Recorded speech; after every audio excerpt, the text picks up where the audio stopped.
बिस्मिल्लाहिर्रहमानिर्रहीम। अस्सलाम वालेकुम नाज़रीन, तलाश न्यूज़ पर आप प्रोग्राम देख रहे हैं। आज की बात मैं हूं आपका मेज़बान ताज मोहम्मद जान। आज हम कुछ अहम ख़बरें उन पर डिस्कस करेंगे। इस हवाले से गुफ्तगू के लिए मेरे साथ स्टूडियोज़ में मौजूद हैं सीनियर साफ़ी निसार चौधरी साहब। मैं इनका शुक्रिया अदा करता हूँ। चौधरी साहब, आज तुसी बड़ी अच्छी शर्ट पाई है। मेहरबानी जनाब, बहुत शुक्रिया जनाब जी अच्छा चौधरी साहब, ये बताएं कि ये जो कल हमने योम दिफा मनाया है, 6 सितंबर जो ना गुज़रा है, जी जी। तो पाक फ़ौज जो है ना उसका एक बड़ा अहम किरदार है। वो हमारी एक ढाल है ऐसी कि हर किस्म का जो बैरूनी दुश्मन है उससे हमें उसने हर मौका पर बचाया। ना सिर्फ बैरूनी दुश्मन से जोग्राफियाई जो सरहदें हैं उसका तहफ़्फ़ुज़ किया है, बल्कि कोई कुदरती आफात जो है ना वो आ जाती हैं, उसमें भी हमारी ये फ़ौज जो है ना पेश होती है। तो कल जो है ना चित्राल सरहद पार से हमला किया गया। 12 दहशतगर्द जो है ना हमारे फ़ौजी जवानों ने उनको वासिले जहन्नम किया है, और 4 जो है हमारे अपने जवान वो उन्होंने जाम शहादत नोश किया है। इस पे क्या कहेंगे आप? ताज साहब, बहुत शुक्रिया आपका। आप अपने प्रोग्राम में मुझे कहे बगैर मदऊ करते रहते हैं। ये बहुत सेंसिटिव मामला है जो इस वक्त दहशतगर्दी पाकिस्तान में हो रही है, और मैं समझता हूँ कि ये दिन ब दिन बढ़ती जा रही है। और इस पर अमेरिका ने भी जो है ना वो इसका इज़हार तशवीश किया है, और अमेरिका के जो सदर है जो बाइडन, उन्होंने भी कहा है कि पाकिस्तान की सलामती से ही जो है वो खित्ते की सलामती है।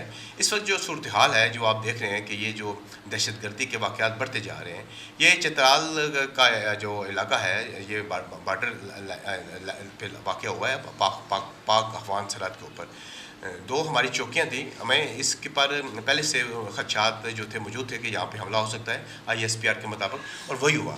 और उन्होंने कल तकरीबन कोई 50-60 के करीब सर ये दहशतगर्द जो हैं ये अफ़गानिस्तान से जो है ना आए हैं, और उन्होंने इन चौकियों पर हमला किया है। लेकिन हमारे बहादुर जवानों ने, पाक फ़ौज ने और पाकिस्तान आर्मी ने इनका जवानमर्दी के साथ मुकाबला करता हुआ न सिर्फ उनको जन्म में हासिल किया, बल्कि उनको हथियार फेंक कर कुछ लोगों को भागने पर मजबूर कर दिया। 12 आदमी जो हैं वो इसमें हलाक हो गए हैं, और 4 हमारे जो हैं फ़ौजी जो हैं वो शहीद हुए हैं। ताकि सब गुजारिश ये है कि ये जो वाक़यात दिन ब दिन आपके बढ़ते जा रहे हैं, इस पर थोड़ी सी मैं आपको तफसीलात ये बताऊँगा कि जिस वक्त अमेरिका अफ़गानिस्तान से निकला था तो उस वक्त उसने कुछ अपने वेपन्स जो हैं, हथियार, वो वहाँ पे छोड़ दिए थे। वो हथियार जो हैं वो मुख्तलिफ़ एजेंसीज़ के हवाले से राय आ रही है कि कुछ वो हथियार जो हैं वो ऐसी तंजीमों के हवाले जो हैं वो लग गए हैं, और कुछ वो हथियार जो हैं वो पाकिस्तान कालदम तरीके तालिबान के भी हाथ लग गए हैं, जिनका इस्तेमाल जो है ना अब वो पाकिस्तानी फोर्सेस पे हो रहा है। और इस पर हमारे निगरान वज़ीर-ए-आज़म काकर साहब ने भी तशवीश का इज़हार किया है कि उन्होंने कहा है कि ये जो वेपन अमेरिका छोड़ गया था, इन्हीं का इस्तेमाल जो है ना अब पाकिस्तान के ऊपर शुरू हो चुका है। और उन्होंने कहा है कि ये सिर्फ ना पाकिस्तान के लिए तशवीश का बार है बल्कि पूरे खित्ते के लिए। आज तो ये हमारी बारी है, हम इसका मुकाबला कर रहे हैं और इंशाल्लाह हम इसका मुकाबला करते रहेंगे। लेकिन ये खित्ते में जो दूसरे ममालिक हैं उनका भी जो है ना नंबर आ सकता है। जी जो साहब, बिल्कुल सही फरमाया आपने। हमें जो है ना अपने जो फ़ौजी जवान हैं जो शहीद हुए हैं उनके लिए हम दुआगो हैं, अल्लाह ताला उनके दर्जात बुलंद करे। तो ये हमारी फ़ौज जो है ना बड़ी बहादुरी के साथ दहशतगर्दी का इसने मुकाबला किया है। आपको याद होगा कि एक ऐसा वक्त भी हम पे गुज़रा है कि हर रोज़, अगर हर रोज़ नहीं तो हर दूसरे दिन जो ना पाकिस्तान के किसी न किसी शहर में इस तरह जो ना दहशतगर्द धमाके करते थे। बिल्कुल सही कह रहे हैं। खुदकुश धमाके होते थे, उसमें कीमती जानें जो ना हमारी वो चली जाती थी। तो ये हमारी जो ना फ़ौज को क्रेडिट जाता है। हम इस पर अपनी फ़ौज को सैल्यूट पेश करते हैं। चौधरी साहब, बिजली के हवाले से जो ना काफ़ी ख़बरें आ रही हैं।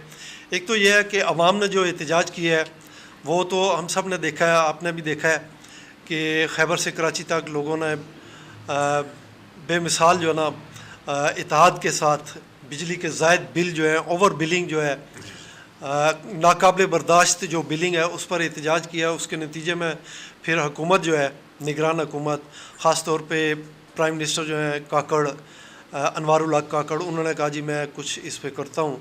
लेकिन ये सारे मामलात जो है ना अब हमारे अपने हाथ से निकल के अगयार के हाथों में चले गए हैं। बिल्कुल ठीक है।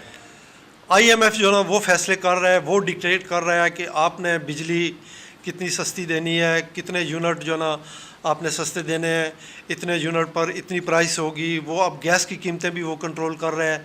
मुझे तो ये तशवीश है चौधरी साहब के आने वाले दिनों में हमारे आलू, प्याज, टमाटर और जो किचन के इस्तेमाल की चीज़ें, उनकी कीमतें भी जो ना IMF जो ना वो तय करेगा। क्या कहते हैं आप? गुजारिश ताज साहब, गुजारिश ये है कि जब आपने अपने हाथ और पाँव काट कर IMF के हवाले कर दिए हैं, तो अब आपके पास तो करने के लिए कुछ नहीं है। अब तो जो कुछ भी करेगा वो तो IMF करेगा। अब देखें ना, गुजारिश ये कि आपने 400 यूनिट का रिलीफ मांगा था IMF से बाज़ाब्ता तौर पे। आपकी 2 वजारतों के दरमियान उनके मुज़ाकरात हुए हैं, तो उन्होंने इसके ऊपर दिखाया कि सिर्फ हम 200 यूनिट जो लोग इस्तेमाल किए उनको रिलीफ देंगे। वो रिलीफ लेकिन क्या दे रहे हैं? मैं एक साहब की सूरत में इस पे बहुत डिस्कशन हो चुकी है। नहीं, मैं उधर नहीं आ रहा। मैं ये चाहता हूँ कि अगर मैं आप कोई भी इंडिविजुअल है या कोई इदारा है, वो किसी दूसरे इदारे से या इंडिविजुअल से कर्ज लेता है, तो कर्ज देने वाले को ये हक मिल जाता है कि वो उसकी इकॉनमी, उसके घरेलू मामलात, उसके इदारा जाती मामलात जो हैं वो उसके कंट्रोल में चले जाएं। क्या ऐसा मुमकिन होता है? जी बिल्कुल होता है जी, आप बिल्कुल सही फरमा रहे हैं। देखिए, गुजारिश ये है कि हमें भी कर्ज़े जो है ना वो लेने की जो है ना वो ज़रूरत पेश आई थी, और हमने भी कर्ज़े लिए हैं अपने मुल्क से। जो हमारे मुल्क के अदारे हैं, हाउस बिल्डिंग फाइनेंस कॉर्पोरेशन है, स्मॉल बिजनेस कॉर्पोरेशन है, सर गुजारिश है कि आप इसको एक गिरवी रख देते हैं। आप अपनी प्रॉपर्टी को जो है वो गिरवी रख देते हैं रहन की सूरत में, और उस पर फिर उनके मुताबिक जो है ना। नहीं, लेकिन चौधरी साहब वो आपको नहीं चौधरी साहब आप कह रहे हैं जी बिल्कुल ऐसे होता है। कैसे होता है? नहीं होता है ऐसे चौधरी साहब। आप जिससे कर्ज लेते हैं, आपने उसको कर्ज वापस करना होता है। आपकी शराइत तय हो जाती है कि मैं पर वीक या पर मंथ जो ना आपको इतने पैसे वापस करूंगा विद सूद। बाकी उसका कोई कंसर्न नहीं होता कि वो कर्जा मैंने अगर बिलफर्ज किसी से लिया है तो मैं कहाँ पे खर्च कर रहा हूँ, उसको कैसे खर्च कर रहा हूँ, वो मुझे डिक्टेट करे। नहीं जी, आप इससे ये चीज़ खरीदें, ये जो अपने बच्चों को ये ना खिलाएं, ये खिलाएं, उनसे इस तरह के मामलात ये कहाँ पे होते हैं चौधरी साहब? नहीं, वो इस तरह के मामलात आप तो मेरा ख्याल है कि ठीक कह रहे हैं, लेकिन मैं आपको बताता हूँ कि इस तरह के मामलात होते हैं जिस वक्त कोई अदारा या कोई मुल्क आपको कर्जा देता है, तो सर वो अपने कर्जे के तहफ़्फ़ुज़ के लिए कुछ जो शराइत जो होती हैं वो भी लगाता है। वो शराइत यही होती हैं कि आपका ये कर्जा वापस कैसे होगा। लेकिन चौधरी साहब इतनी डिक्टेशन नहीं होती जिस तरह ये IMF डिक्टेट कर रहा है। अच्छा, मैं चले एक और तरीके से आपसे सवाल करता हूँ। आप अगर किसी से एक मिनट का कलामी की माफ़ी चाहता हूँ सर, मुझे आप सवाल ना करें, मैं आपसे बल्कि सवाल करता हूँ। सर मुझे आप ये बताएं, ये जो आप कर्जा लेते हैं, ये जो IMF से आपने कर्जा लिया है, बाकी भी 2-3 इंस्टॉलमेंट आपने लेनी है, एक कर्जा आप कहाँ लेके जाते हैं या क्या क्या करते हैं इन कर्जों का बारे मुझे थोड़ा सा ये बता दें सर। जो साहब मैं भी यही जो ना इसी पर जो ना मुझे बड़ी हैरत है जी। आपसे भी मैं डिस्कस भी किया, हमने आपकी जो ना स्क्रीन भी डिस्कस किया है कि अगर मैं अपनी एक मिसाल देता हूँ अपने घर की, या आप जो ना किसी से कोई 1-2 लाख रुपए कर्ज लेते हैं, तो वो कर्ज लेके आपके घर के जो अफराद हैं, आपके बीवी बच्चे और वहाँ पे जो और जो ना आपके डिपेंडेंट हैं, उन पे आप खर्च करते हैं, उनकी फलाह बहबूद होती है। किसी को पंखे की ज़रूरत है वो लेके दे दिया है, सर्दियाँ हैं तो वो उनको लिहाफ को या कंबल लेके दे दिया है, किसी को अगर साइकिल की ज़रूरत है वो आपने लेके दे दी है, या कोई और उनकी ज़रूरत है तो वो उस कर्ज से आपने पूरी की। पता चला है कि ये कर्ज मैंने या आपने जो लिया है ये हमारे ख़ानदान की बहबूद पर खर्च हुआ है।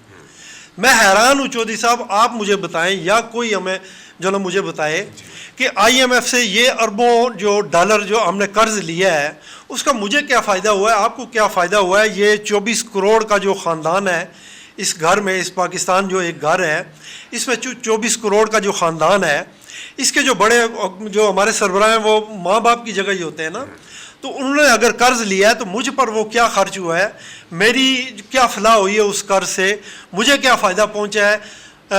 और इसके अलावा जो है ना मुझे ये भी बताया जाए चौधरी साहब, अगर आप बता सकें कि मैं ये कर्ज क्यों वापस करूं, लेके हमारे जो हुक्मरान हैं वो अपनी अय्याशियों पर अगर खर्च करें तो वो उसकी वापसी जो है वो आप पर फ़र्ज़ है, मुझ पर फ़र्ज़ हो जाती है, क्यों? साहब देखें जी, गुजारिश ये है कि जैसा कि आपने कहा है कि ये 24 करोड़ का जो ख़ानदान है इसका जो आज बच्चा है वो मकरूज़ हो चुका है, और ये हमारा जो कर्ज़ का जो निज़ाम है, ये सिस्टम है जो हम कर्ज़ लेते हैं, वो बजाय आवाम के खर्च होने के ऊपर आवाम ये जो कर्ज़ लेने वाले हुक्मरान हैं, ये अपनी रिहायशों के ऊपर और अपने लल्ले तल्लों के ऊपर जो है ना खर्च करते हैं।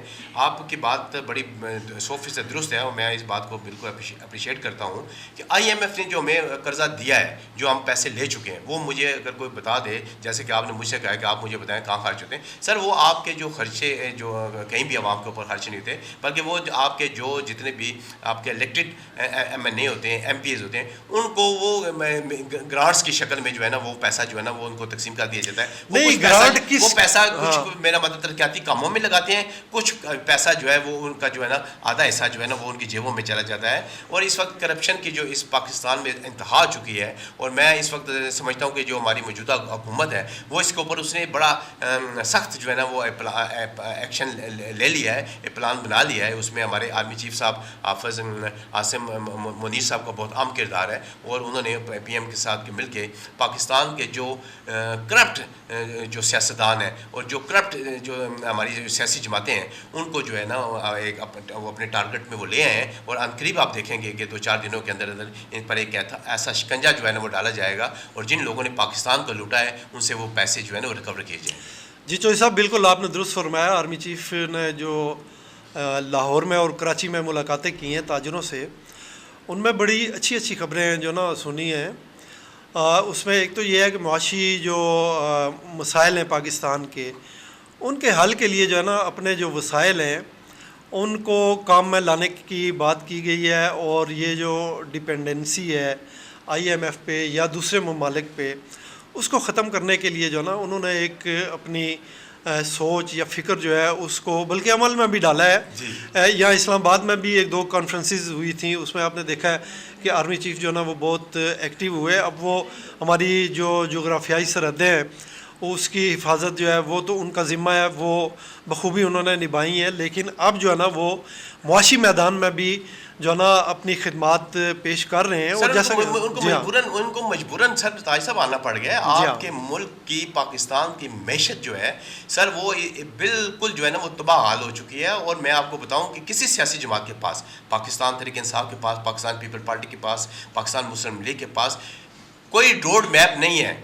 मैशत को दुरुस्त करने का कोई रोड मैप नहीं है। आप एक सर्वे करा कर देख लें, आप इनको बुला के देख लें। ये रोड मैप जो दिया है ये आर्मी चीफ ने इस वक्त जो है ना रोड मैप उन्होंने एक तरतीब दे दिया है, बना दिया है। और आप देखेंगे कि इस रोड मैप पर जो निगरान हुकूमत है उसके ज़रिए अमल दरामद किया जाएगा। और आप देख रहे हैं कि किस तरीके से पाकिस्तान में स्मगलिंग, ज़ख़ीरा अंदोज़ी और बिजली की चोरी की रोकथाम के लिए उन्होंने जो इकदाम उठाए हैं ये बड़े काबिल तहसीन इकदाम हैं। जी मैं ये सवाल करने लगा था। पूरी पाकिस्तानी कौम ने जो है होके कहा है कि पाकिस्तान आर्मी के जो आर्मी चीफ हैं कि पूरी कौम आपके साथ खड़ी है, खुदारा आप इस पाकिस्तान को बचाएं, पाकिस्तान की गिरती हुई मैशत को बचाएं, हम आपके साथ खड़े हैं। और मैं समझता हूँ कि अल्लाह ताला उनको हिम्मत ताकत अता फरमाए, और ये 2-4 काम अगर वो कर जाते हैं तो इसी में पाकिस्तान की बका है, वरना मुझे पाकिस्तान की बका नज़र नहीं आ रही। जी बिल्कुल जो साहब, सियासी जो जमातें हैं ना हमारी, चंद जो पिछले चंद अशरों से जो ना मुसलसल वो हुकूमत में रही हैं, बरसर इक़्तिदार रही हैं, उनके साथ जो वाबस्ता कुछ मुफाद परस्त लोग हैं उनको छोड़ के अवाम की बड़ी वाज़ेह अक्सरियत जो है ना वो ये कह रही है कि अगर आर्मी चीफ जो है ना ये हमारी मुआशी बहाली जो है, ख़ास तौर पे अपने वसाइल, हमारे पास बेपनाह वसाइल हैं। मैं जो ना हम अपने कुछ प्रोग्रामों में इस पर वो कर चुके हैं डिस्कस कि हमारे पास इतने वसाइल हैं कि हम अपने जैसे 2-3 जो मज़ीद अगर कोई मुल्क हो, इतनी आबादी हो तो उसको भी पाल सकते हैं। ज़रूरत सिर्फ इस अमर की है कि हमारे पास ऐसी मुखलिस लीडरशिप हो जो हमारे अपने इन वसाइल पे भरोसा करे और इनको काम में लाए, काम में ला के जो है ना अपने पाँव पर ख़ुद खड़ी हो। जो ऐसे खुसूसी अदालतें भी बनाने का ऐलान किया गया है बिजली चोरी की सज़ाओं के हवाले से, और इस तरह के कुछ दीगर इक़दामात, क्या कहेंगे आप? मैं इस पे बारे में मुख्तसर बात करूँगा क्योंकि हमारे टाइम का प्रोग्राम का बड़ा थोड़ा होता है। सर ये जो सारी इकदाम उठाए जा रहे हैं ना, खुसूसी अदालतों का क़याम, फिर उसके बाद बिजली चोरी की रोकथाम, दीगर मामला भी, सर ये देखना अब निगरान हुकूमत का काम नहीं है। ये काम होता है मुंतखब हुकूमत का। लेकिन मैं समझता हूँ कि निगरान हुकूमत ही हमारी इस वक्त ये काम कर सकती है, क्योंकि उस पर कोई प्रेशर नहीं होता, उस पर कोई दबाव नहीं होता। और ये सारे काम अगर इस वक्त आप, जैसा कि आपने शुरू कर दिए हैं, स्मगलिंग पे ऊपर भी आपने जो है बड़ा सख्त जो है ना एक्शन ले लिया है, उसके बाद आपने ये जो खुसूसी अदालतों का काम किया है, सर मुझे फिर थोड़ा सही से ये खदशा लगता है कि आपके जो मुल्क के अंदर इंतखाबात होने जा रहे हैं वो उनके ऊपर कोई असरअंदाज हो गए, वो हो सकता है लेट हो जाए अगर इस हुकूमत को आपने इस तरीके से काम करने दिया तो। जी बिल्कुल चोई साहब। अच्छा, एक तो चोई साहब आर्मी चीफ की जानिब से जो ना कुछ ऐसी भी खबरें आई हैं कि हमारी जो ब्यूरोक्रेसी है वो आपको भी पता है, हम सब जानते हैं कि इसमें इस्तिस्नाआत भी होंगे, कुछ डेफिनेटली हैं, बिल्कुल आप भी जानते हैं, मैं भी जानता हूँ, लेकिन अक्सरियत जो है ना वो करप्ट है। सरमायाकारी जो है, बैरूनी सरमायाकारी ख़ास तौर पे, वो जब कोई सरमायाकार यहाँ पे आता है तो उसको इतना तंग किया जाता है ब्यूरोक्रेसी की जानिब से कि वो बजाय सरमायाकारी करने के अपना सरमाया जो ना पहले से लगा होता है वो भी समेट के वापस चला जाता है। इस चीज़ पे जो ना आर्मी चीफ जो है ना हमारे जनरल आसिम मुनीर जो है, उन्होंने ख़ास तौर पे कहा है कि हम जो है ना सरमायाकारी लाएंगे। उन्होंने सऊदी अरब की बात की है, दुबई की बात की है, अरबों डॉलर की सरमायाकारी है, और उन्होंने कहा जी कि इसकी गारंटी जो है ना GHQ देगा, मैं दूंगा, यानी हमारी पाक फ़ौज देगी। और ये जो ब्यूरोक्रेसी है इसको भी इस हवाले से लगाम डाली जाएगी और एक ऐसा सिस्टम बनाया जाएगा कि जो पाकिस्तान में सरमायाकारी करना चाहे किसी भी शोबे में, उसको ये जो मसाइल हैं या रुकावटें हैं आज तक जो जिसका सामना करना पड़ा है बाहर से आने वाले सरमायाकारों को, वो उस तरह का जो ना उनको दोबारा सूरत हाल का सामना न हो, तो इसकी जो ना गारंटी वो खुद लेना चाहते हैं। चोई साहब क्या कहेंगे? जी सर, बिल्कुल ठीक कहा आपने। देखे ना, गुजारिश ये है कि सरमायाकारों को जिस वक्त आपकी यहाँ पे ब्यूरोक्रेसी तंग करती है तो वो अपना सरमाया जो है लगाने के बजाय जो है ना वो कहते हैं यहाँ से निकलना ही ज़्यादा बेहतर है। लेकिन ये आर्मी चीफ साहब के जो इकदाम है, मैं आपने बताया कि ये सारी जो कर रहे हैं बड़े काबिल तहसीन है, और मैं समझता हूँ कि ये बहुत पहले हो जाना चाहिए था, लेकिन ये हमारी मुल्क हुकूमतों के बस की बात नहीं थी। और मैं समझता हूँ कि ये आर्मी चीफ ही जो है ना ये सारे इकदाम करने की सलाहियत भी है, और उनको हर चीज़ का विजन भी है कि वो किस तरीके से इस पर अमल दरामद करवाते हैं।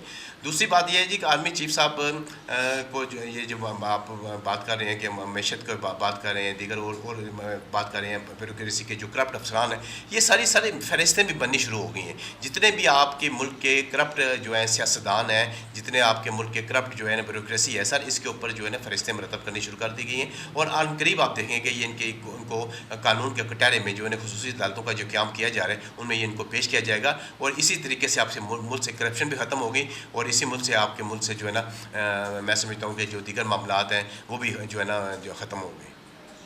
जी बिल्कुल चोई साहब।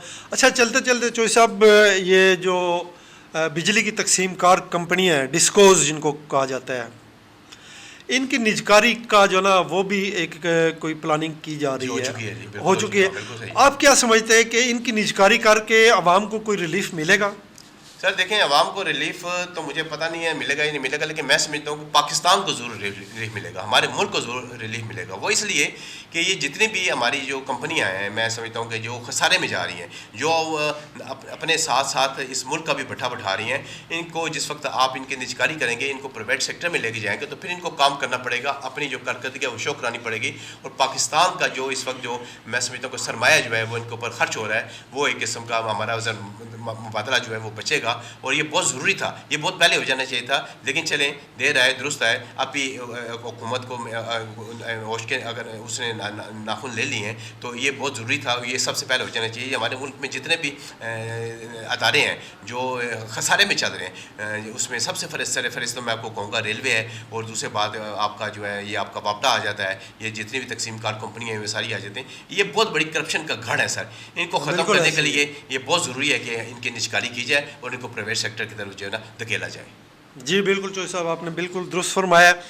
आज चोई साहब, एक जो महफूज फैसला था नैब की तरामीम, जिसके तहत जो ना PDM की जो हुकूमत है उसके दौरान जो ना इन बहुत सारे सियासी जमातें हैं, उन्होंने फ़ायदा उठाया था। वो तरामीम हुई थी कवानीन में, जी हाँ, और वो उनके जो उनके ख़िलाफ़ केसेस थे वो सारे ख़त्म हुए थे। अभी उसका फ़ैसला आना है। अच्छा, वो आ जाना है? जी आ जाना है। अच्छा। और उम्मीद यही है कि वो जो तरामीम है उनको सुप्रीम कोर्ट जो है ना वो कालादम करार दे देगी। उसके बाद फिर वो जो लेकिन ताज साहब केसेस कैसे आप अभी देखिए ना फैसला आया नहीं है, जैसे आप कई दफ़ा मुझे भी कहते होते हैं, तो आपको ये कैसे पता चल गया कि ये इन तरमीम को जो है ना सुप्रीम कोर्ट कालदम करार दे देगी? सर सुप्रीम कोर्ट के जज उमर अता बंदियाल साहब ने कह चुके हैं कि मेरी रुखसती का वक्त आ चुका है, लेकिन अब मैं स्वीट फैसले करना चाहता हूँ। जी तो हाँ। मुझे भी लगता है कोई स्वीट फैसला होगा सर। जी जी, स्वीट फैसला होगा। चीनी की जो है ना ऑलरेडी हमारे मुल्क में कमी हो रही है, स्मगलिंग हो रही है, उसकी कीमतें बढ़ रही हैं, तो ये कोई इतना स्वीट फैसला ना हो कि जो ना कौम इसको जो ना हज़म ना कर सके। बहरहाल ये देखें, अब फैसला आने वाला है, फैसला आएगा, उसमें जो ना इन्होंने असम्बली ने एक एक घंटे में 30, 35, 40 कवानीन और मेम्बरान कितने 15, 16, 20 इतने में जो ना असम्बली में मेम्बरान बैठे होते थे। ये एक बड़ा मजाक हुआ था। तो अब देखिए इसके हम तो यहाँ पे कुछ कह नहीं सकते, लेकिन उम्मीद ये है कि जो ना ये नैब की जो तरामीम है ना उनको ख़त्म कर दिया जाएगा, और जो केसेस ख़त्म हुए थे इन जमातों के ख़िलाफ़, मुख्तलिफ़ लीडरों के ख़िलाफ़, उसमें बहुत सारे बेनिफिशरीज़ थे, वो दोबारा जो ना कानून के शिकंजे में आ जाएंगे। बहरहाल ये देखते हैं जो अभी फ़ैसला आना है। चोई साहब, इसी के साथ हमारे प्रोग्राम का वक्त ख़त्म होता है। मैं आपका शुक्रिया अदा करता हूँ, आपके साथ साथ अपने नाज़रीन जो है ना उनका भी शुक्रिया अदा करता हूँ, और इस दुआ के साथ इजाज़त चाहता हूँ कि जहाँ रहें खुश रहें, अपना ख्याल रखिएगा, अपने इर्द गिर्द के लोगों का ख्याल रखिएगा। अल्लाह हाफ़िज़।